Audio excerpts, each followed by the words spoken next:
श्री राम जय जय राम, श्री राम जय जय राम।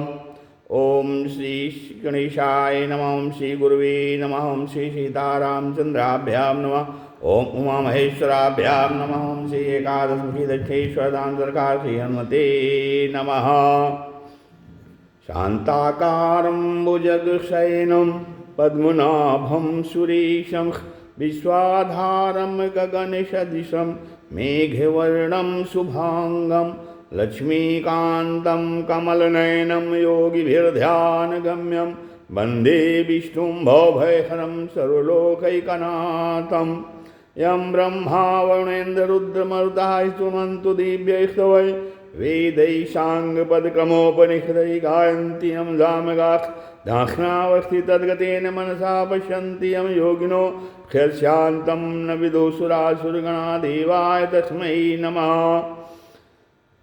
नीलाम्बुजश्यामलकोमलाङ्गं शीतक्षमाशोपित्वामुभागं क्ष्माणो महासायकचारुचापं नमामि रामं रघुवंशनाथं।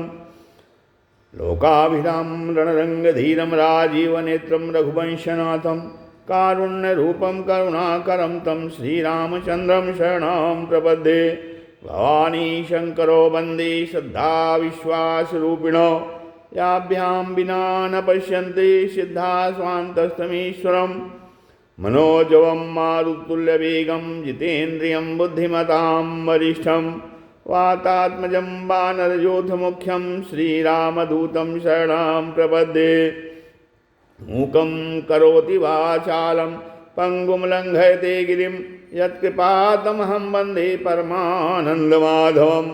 गुरुर्ब्रह्मा गुरुर्विष्णु गुरुर्देवो महेश्वरः गुरु साक्षात् परब्रह्म तस्मै श्रीगुरुवे नमः। अज्ञानान्धकारस्य ज्ञानाञ्जनशलाकया चक्षुरुन्मीलितं येन तस्मै श्रीगुरुवे नमः। श्री राम जय जय राम, श्री राम जय जय राम।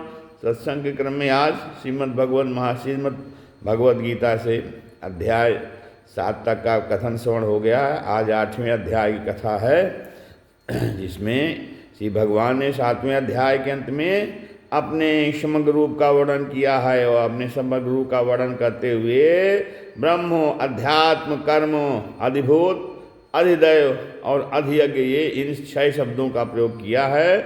और इस समग्र रूप को जानने वाले योगियों को अंतकाल में अपनी प्राप्ति बताई है, जो इन 6 शब्दों को जानते हैं।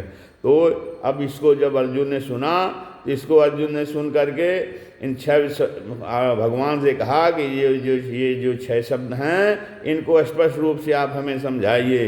तब अब भगवान 8वें अध्याय में इन्हीं 6 शब्दों को अर्जुन को समझाते हैं। हाँ, ये अर्जुन कहते हैं कि किम तद ब्रह्म किम अध्यात्मम किम कर्म पुरुषोत्तम अधिभूतम च किम प्रोक्तम अधिदैवम किमुच्यते।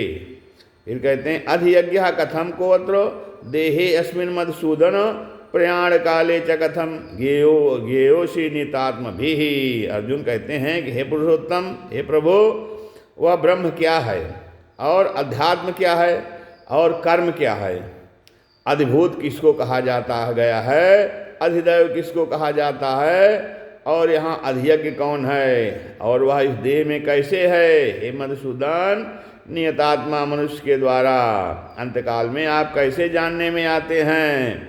हाँ, पुरुषोत्तम किम तद ब्रह्मो, हे पुरुषोत्तम, वह ब्रह्म क्या है, अर्थात ब्रह्म शब्द से क्या समझना चाहिए। और किम अध्यात्मम, अर्थात अध्यात्म शब्द से आपका क्या अभिप्राय है। और किम कर्म, कर्म क्या है, अर्थात कर्म शब्द से आपका क्या भाव है। अर्जुन फिर बोलते हैं कि अधिभूतम च किम प्रोक्तम, और आपने जो अभी अधिभूत शब्द कहा है उसका क्या तात्पर्य है प्रभु।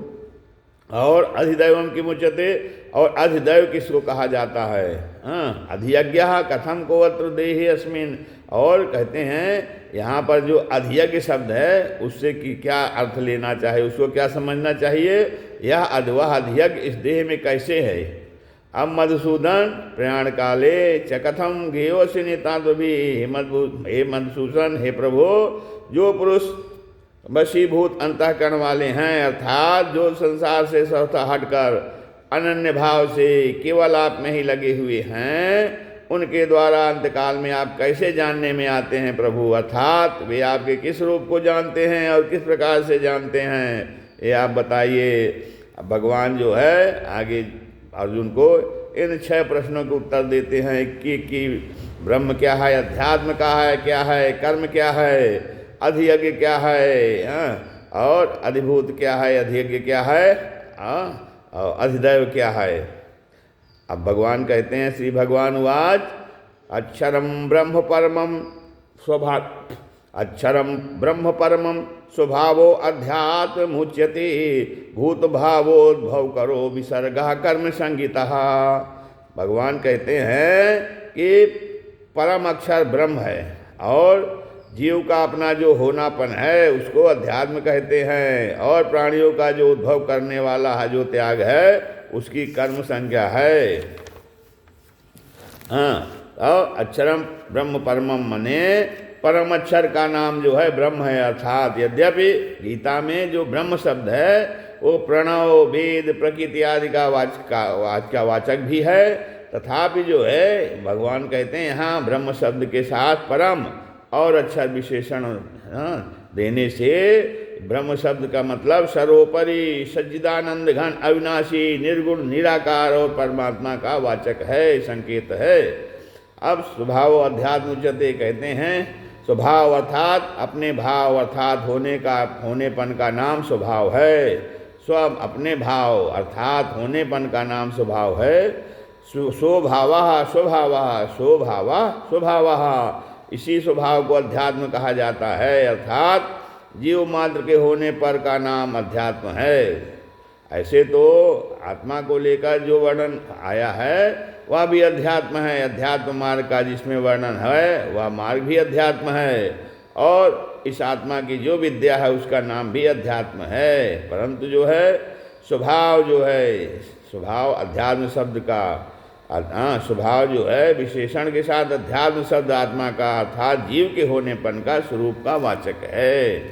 भूत भावोद्भव करो विसर्गा कर्म संगीता, और जो कर्म है तो स्थावर जंगम जितने भी प्राणी देखने में आते हैं उनका जो भाव अर्थात होनापन है उस होनेपन को प्रकट करने के लिए जो विसर्ग अर्थात त्याग है उसको कर्म कहते हैं।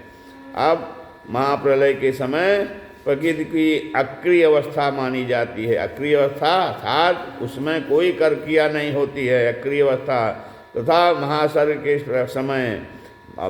के समय प्रकृति की सक्रिय अवस्था मानी जाती है, अर्थात सृष्टि की उत्पत्ति के समय जो है महासर्ग माने सृष्टि की सृजन के समय प्रकृति की सक्रिय अवस्था मानी जाती है। तो इस सक्रिय अवस्था का कारण भगवान का संकल्प है कि मैं एक ही बहुत रूपों से हो जाऊं, एको अहम बहुश्याम। तो इसी संकल्प से शिष्य की रचना भगवान करते हैं। शिष्य की रचना होती है, भगवान संकल्प ले लेते हैं कि एको अहम बहुश्याम, हम अकेले हैं, मैं एक ही बहुत से रूपों में हो जाऊं, अनंत रूपों में हो जाऊं। तात्पर्य है कि महाप्रलय के समय अहंकार और संचित कर्मों के सहित प्राणी प्रकृति में लीन हो जाते हैं, और उन प्राणियों के सहित प्रकृति एक तरह से परमात्मा में लीन हो जाती है। सारे प्राणी प्रकृति में लीन होते हैं और फिर प्रकृति परमात्मा में लीन हो जाती है। जब महाप्रलय होता है तो उस लीन हुई जो प्रकृति है उसको विशेष क्रियाशील करने के लिए भगवान का फिर संकल्प ही विसर्ग अर्थात त्याग है। भगवान का यह संकल्प ही कर्मों का आरंभ है। एको अहम बहुश्याम, जिससे प्राणियों को कर्म परंपरा चल पड़ती है, प्राणियों की जो है कर्म परंपरा चल पड़ती है। और कारण कि महाप्रलय में प्राणियों के कर्म नहीं बनते, प्रत्युत उसमें प्राणियों की सुषुप्त अवस्था रहती है। महासर के आज से कर्म शुरू हो जाते हैं। अब भगवान आगे कहेंगे, 14वें अध्याय में भगवान ने कहा है कि परमात्मा की मूल प्रकृति का नाम महद ब्रह्म है। उस प्रकृति में लीन हुए जो जीवों का प्रकृति के साथ विशेष संबंध करा देना, अर्थात जीवों को अपने अपने कर्मों के फलस्वरूप शरीरों के साथ संबंध करा देना ही परमात्मा के द्वारा प्रकृति में गर्भ स्थापन करना है। और उसमें भी जो अलग अलग योनियों में तरह तरह के जितने शरीर पैदा होते हैं उन शरीरों की उत्पत्ति में प्रकृति हेतु है, प्रकृति ही कारण है, और उनमें जीव रूप से भगवान का अंश है। ममय वांसो जीवलोके, इस प्रकार प्रकृति और पुरुष के अंश से संपूर्ण प्राणी पैदा होते हैं। अब आगे भगवान 13वें अध्याय के 26वें श्लोक में भगवान ने कहा है कि स्थावर जंगल जितने भी प्राणी उत्पन्न होते हैं वे सब क्षेत्र और क्षेत्रज्ञ अर्थात प्रकृति और पुरुष के संयोग से ही होते हैं। क्षेत्र और क्षेत्रज्ञ का विशेष संयोग अर्थात स्थूल शरीर धारण कराने के लिए भगवान का संकल्प रूप विशेष संबंध ही स्थावर जंगम प्राणियों के स्थूल शरीर पैदा करने का कारण है। अब उस संकल्प के होने में भगवान का कोई अभिमान नहीं है, प्रत्युत जो है जीवों के जन्म जन्मांतरों के जो कर्म संस्कार हैं वे महाप्रलय के समय परिपक्व होकर जब फल देने के लिए उन्मुख होते हैं तब भगवान का संकल्प होता है। इस प्रकार जीवों के कर्मों की प्रेरणा से भगवान में जैसे कर्म करते करते थकावट होती है तो कर्तृत्वाभिमान कर्म फलाशक्ति और संचित कर्मों के ज्यों के त्यों रहते हुए ही प्राणियों को नींद आ जाती है। नींद में विश्राम पाने से थकावट दूर होती है और कर्म करने के लिए शरीर इंद्रियां मन और बुद्धि में ताजगी आती है, सामर्थ्य आती है। इसी रीति से इसी प्रकार से प्राणी जो है कर्तृत्वाभिमान कर्म फलाशक्ति और संचित कर्मों के सहित प्रलय में सूक्ष्म प्रकृति में और महाप्रलय में कारण प्रकृति में लीन हो जाते हैं। उन लीन हुए प्राणियों के संचित कर्म विश्राम पाकर परिपक्व होकर अर्थात प्रारब्ध रूप होकर फल देने के लिए उन्मुख हो जाते हैं। तब भगवान का संकल्प होता है और उस संकल्प से प्राणियों का जन्मारंभक कर्मों के साथ विशेषता से संबंध जुड़ जाने का नाम ही कर्म है। तब जब इस प्रकार जीवों के कर्मों के प्रेरणा से भगवान में मैं एक ही बहुत से रूपों में हो जाऊं यह संकल्प होता है, अर्थात भगवान कहते हैं कि एको अहम बहुश्याम, मैं अकेला हूँ और मैं बहुत रूपों में हो जाऊँ, अनंत रूपों में हो जाऊँ। तो उन प्राणियों में ब्राह्मण क्षत्रिय वैश्य शूद्र इन चारों वर्णों का जो कर्माधिकारी मनुष्य समुदाय है, मनुष्य मात्र के द्वारा विहित और निषिद्ध जितने क्रियाएं होती हैं उन सब क्रियाओं का नाम कर्म है। तात्पर्य है क्या कहते हैं कि मनुष्य जो है जो चारों वर्णों का जो कर्माधिकारी मनुष्य समुदाय है तो मनुष्य समुदाय ही कर्म करने का अधिकारी है। तो मनुष्य मात्र के द्वारा जो विहित और निहित जितनी क्रियाएं हैं अर्थात जो कर्म किया जा सकता है जो नहीं करना चाहिए उन सब क्रियाओं का नाम कर्म कहा गया है। तात्पर्य है कि मुख्य कर्म तो भगवान का संकल्प हुआ और उसके बाद कर्म परंपरा चलती रहती है। तो श्री राम जय जय राम, श्री राम जय जय राम, श्री राम जय राम। तो आगे भगवान कहते हैं अधिभूतम क्षरो भावः पुरुषस्याधिदैवतम अधियज्ञो अहमेवात्र देहे देहभृतांबर। भगवान अर्जुन से कहते हैं कि हे देहधारियों में श्रेष्ठ अर्जुन, क्षरभाव अर्थात नाशवान पदार्थ को अधिभूत कहते हैं। नाशवान जो पदार्थ होता है उसको अधिभूत कहते हैं। पुरुष अर्थात हिरण्यगर्भ ब्रह्मा जी अधिदैव हैं और इस देह में अंतर्यामी रूप से मैं ही अधियज्ञ हूँ, अर्थात जो आत्मा है वो अधियज्ञ है। अधिभूतम क्षरो भावः पृथ्वी जल तेज वायु और आकाश जो इन पंच महाभूतों से बनी प्रतिक्षण जो ये परिवर्तनशील और नाशवान सृष्टि है इसी को अधिभूत कहते हैं।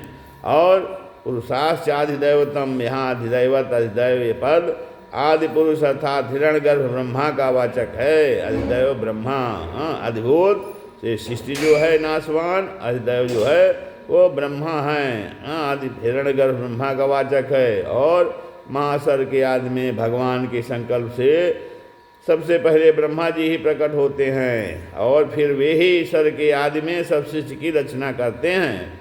अब ये अधिदैवत दैव हुआ। और अधियज्ञ किसे? अधियज्ञो अहमेवात्र देहे देह भृताम नर, भगवान कहते हैं हे देहधारियों श्रेष्ठ अर्जुन, इस देह में अधियज्ञ मैं ही हूँ, अर्थात इस मनुष्य शरीर में अंतर्यामी रूप से मैं ही हूँ। हाँ, कहने का मतलब ये है कि यहाँ इस मनुष्य शरीर में कहने का तात्पर्य है कि इसमें भगवान की प्रेरणा को समझने की, स्वीकार करने की और उसके अनुसार आचरण करके उस तत्व को प्राप्त करने की सामर्थ्य है। अन्य शरीरों में अंतर्यामी रूप से परमात्मा के रहते हुए भी उन प्राणियों में उस तत्व की तरफ दृष्टि डालने की सामर्थ्य नहीं है, और मनुष्य शरीर में जो विवेक प्राप्त है वह विवेक उन शरीरों में जागृत नहीं है। अतः मनुष्य को चाहिए कि इस शरीर के रहते रहते उस तत्व को प्राप्त कर ले और इस दुर्लभ अवसर को व्यर्थ न जाने दे। अब फिर भगवान ने गीता में भी कहा, हृदय सर्वस्व विस्थितम सर्वस्व चाहम हृदय सन्निविष्टा। आगे कह, ईश्वरा सर्वभूतानाम हृदय से अर्जुन तिष्ठति। इस श्लोकों में भगवान ने अपने को अंतर्यामी रूप से सबके हृदय में विराजमान बताया है। अहमेव अत्र देहे का तात्पर्य है कि दूसरी योनियों में जो पूर्व जन्म के कर्म होते हैं, पूर्व जन्म के कर्मों का केवल भोग होता है और नए कर्म नहीं बनते हैं। अर्थात अन्य योनियां जो हैं मनुष्य के अतिरिक्त, उसमें कोई नए कर्म नहीं कर सकते हैं, केवल वो भोग योनि है।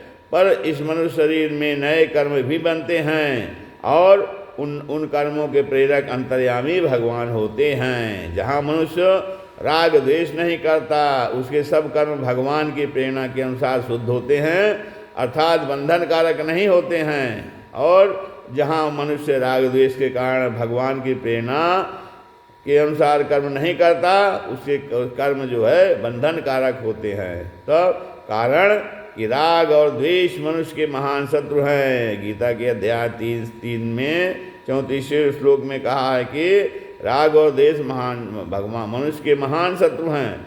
तात्पर्य हुआ कि भगवान की प्रेरणा से कभी निषिद्ध कर्म होते ही नहीं।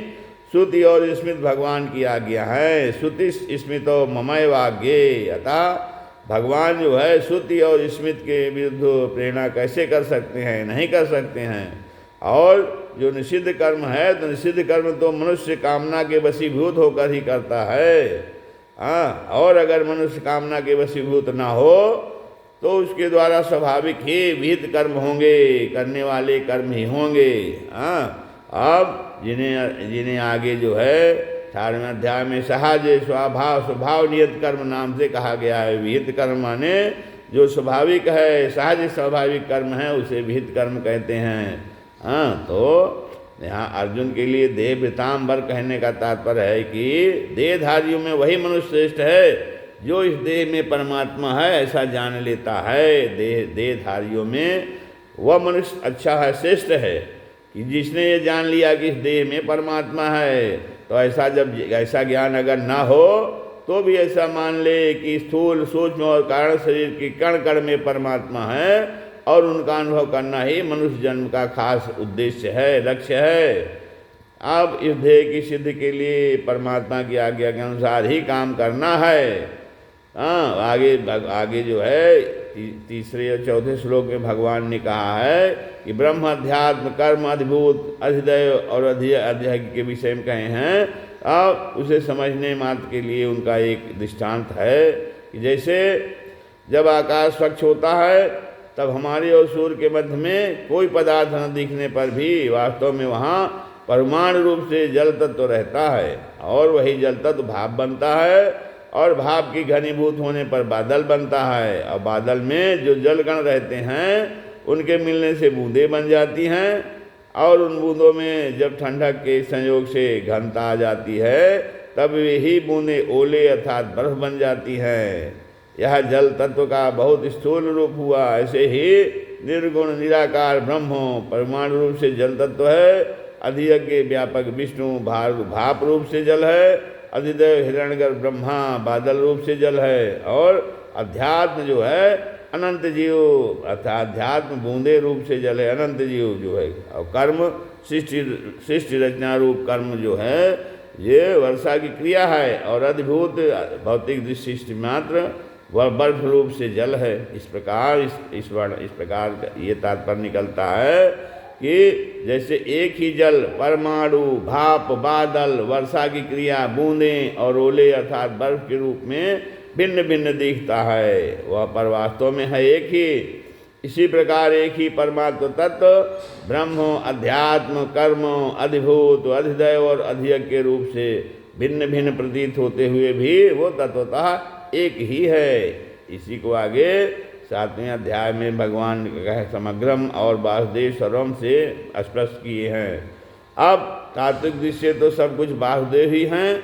इसमें जो विवेक दृष्टि से देखते हैं, इसमें जब हम विवेक दृष्टि से देखते हैं तब शरीर शरीरी प्रकृति पुरुष ऐसे दो भेद हो जाते हैं।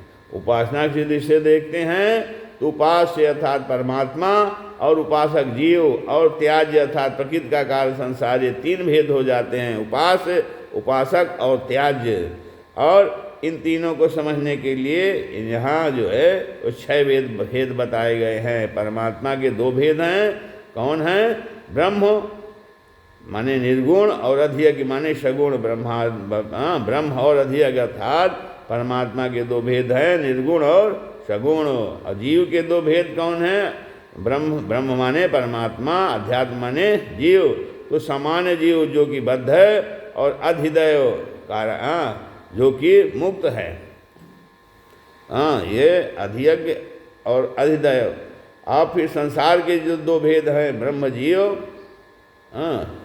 ब्रह्म अध्यात्म और कर्म। कर्म माने संसार के दो भेद हुए कि जो कि परिवर्तन का पुंज है, अर्थात पहला ये कर्म, संसार के 2 भेद, पहला कर्म, दूसरा अधिभूत जो कि परिवर्तन का पुंज है, यो कर्म हुआ, और अधिभूत जो कि पदार्थ है।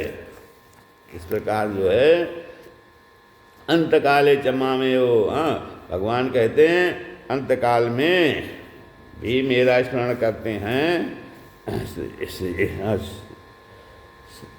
श्री राम जय।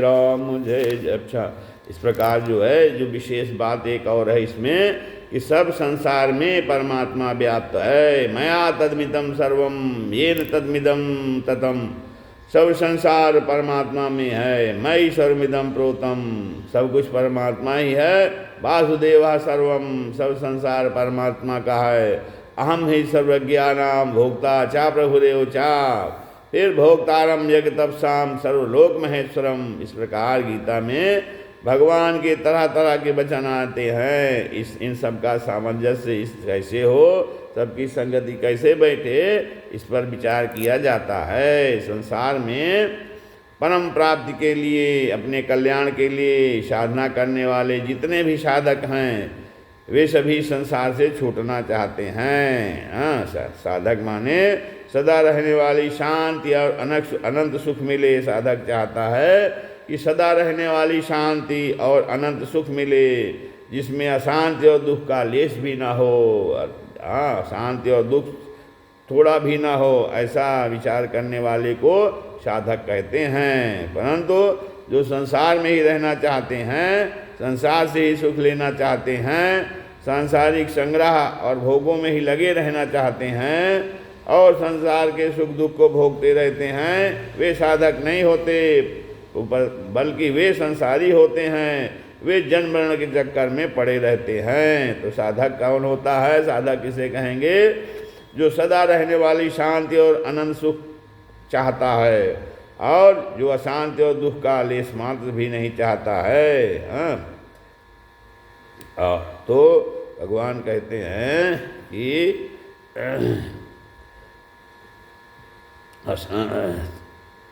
तो अच्छा, वे ईश्वर साधक हैं। असाधक क्या है कि वो संसार, सभी साधक संसार से छूटना चाहते हैं और परमात्मा को प्राप्त करना चाहते हैं। साधक माने साधना।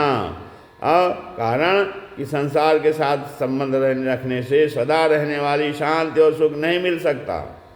प्रत्युत सदा शांति और दुख ही मिलता रहता है कि ऐसा मनुष्यों का प्रत्यक्ष अनुभव है। क्योंकि संसार दुखालय और अशाश्वतम, संसार जो है निरंतर दुख वाला है, दुखालय है, दुख का घर है। और ऐसा मनुष्य परमात्मा अनंत आनंद के स्वरूप हैं। परमात्मा जो है अनंत आनंद, असीम आनंद है परमात्मा में। और वहाँ दुख का लेस भी नहीं है, जो ऐसा शास्त्रों कथन है और संतों का अनुभव है।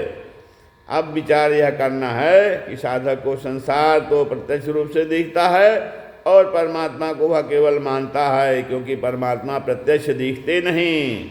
शास्त्र और संत कहते हैं कि संसार में परमात्मा है और परमात्मा में संसार है। अब इसको यदि माना जाए, इसको मानकर साधक मुख्यतः तो इसको मानकर साधक साधन करता है, और उस साधना में जब तक संसार की मुख्यता रहती है तब तक परमात्मा की मान्यता जो है वो गौण रहती है।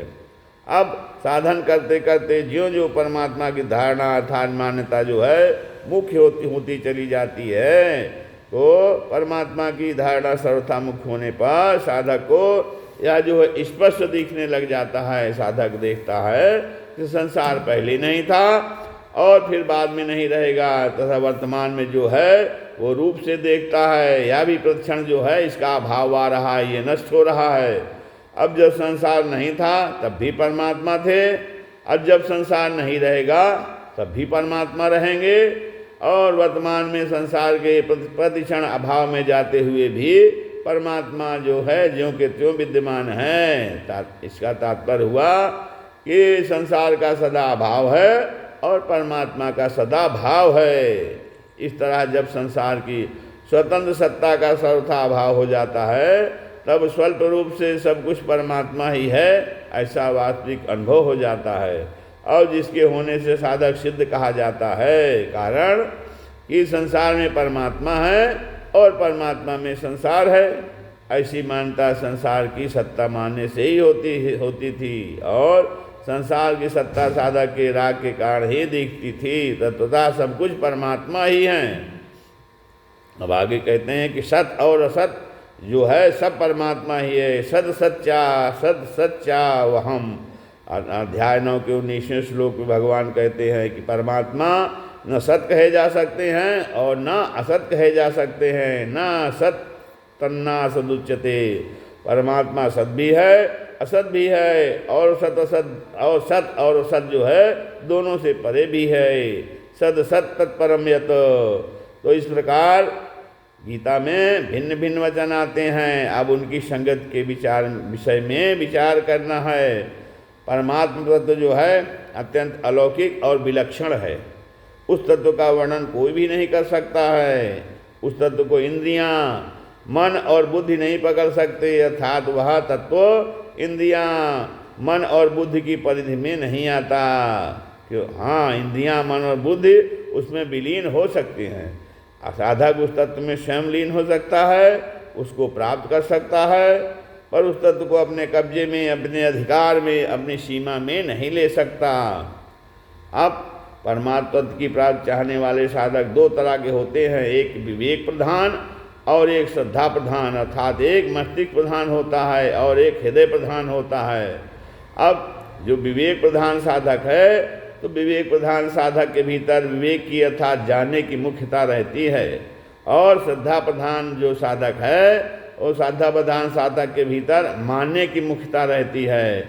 इसका तात्पर्य यह नहीं है कि विवेक प्रधान साधक में श्रद्धा नहीं रहती और श्रद्धा प्रधान साधक में विवेक नहीं रहता, प्रत्युत यह तात्पर्य है कि विवेक प्रधान साधक में विवेक की मुख्यता और साथ में श्रद्धा रहती है, तथा जो श्रद्धा प्रधान साधक हैं, श्रद्धा प्रधान साधक में श्रद्धा की मुख्यता और साथ में विवेक रहता है, और मानने वालों में जानने वाला भी रहता है, और जानने वाले जानकर मान लेते हैं और मानने वाले मानकर जान लेते हैं, अतः किसी भी तरह के साधक में किंचित मात्र भी कमी नहीं रहती। साधक अब आगे कहते हैं कि साधक चाहे विवेक प्रधान हो चाहे श्रद्धा प्रधान हो, या साधन में उसकी अपनी रुचि, श्रद्धा, विश्वास और योग्यता की प्रधानता रहती है साधन में, और रुचि, श्रद्धा, विश्वास, योग्यता एक साधन में होने से साधक उस तत्व को जल्दी समझता है। परंतु रुचि, श्रद्धा, विश्वास होने पर भी यदि वैसी योग्यता ना हो अथवा योग्यता होने पर भी वैसी रुचि और श्रद्धा विश्वास ना हो, तो साधक को साधन में कठिनता पड़ती है। अब जब रुचि है तो रुचि होने से मन स्वाभाविक लग जाता है, और श्रद्धा विश्वास होने से बुद्धि स्वाभाविक लग जाती है और योग्यता होने से बात ठीक समझ में आ जाती है। अब इसलिए विवेक प्रधान साधक जो है निर्गुण निराकार को पसंद करता है, अर्थात उसकी रुचि निर्गुण निराकार में होती है। और जो श्रद्धा प्रधान साधक होता है तो श्रद्धा प्रधान साधक सगुण साकार को पसंद करता है, अर्थात उसकी रुचि सगुण साकार में होती है। तो जो निर्गुण निराकार को पसंद करता है वह यह कहता है कि परमात्म तत्व न सत कहा जा सकता है और न असत कहा जा सकता है। और जो सगुण साकार को पसंद करता है साधक, वह कहता है कि परमात्मा सत भी है, असत भी है और सत असत से परे भी है। अब तात्पर्य यह हुआ कि किन्मय तत्व तो हरदम ज्यों का त्यों ही रहता है और जड़ असत कहलाने वाला संसार निरंतर बदलता रहता है।